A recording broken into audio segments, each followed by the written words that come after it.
سوال نمبر 1، العنوان عنوان سے کیا مراد کیا ہے؟ مراد ہے؟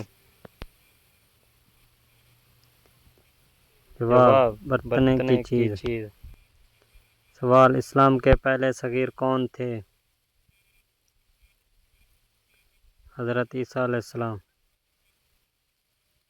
سوال، انجیل میں حضرت محمد صلی اللہ علیہ وسلم کا کیا نام درج ہے؟ فرقت۔ اہل جنت کون سا لباس پہنے ہوں گے؟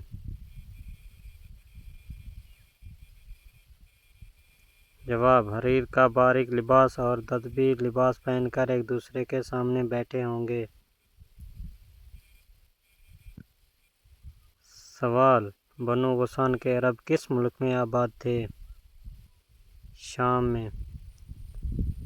بنو غسان کے عرب کس ملک میں آباد تھے؟ مروان بن حاکم نے۔ حضرت ابراہیم کی مشابہت کس نبی سے تھی؟ جواب، حضرت محمد صلی اللہ علیہ وسلم سے۔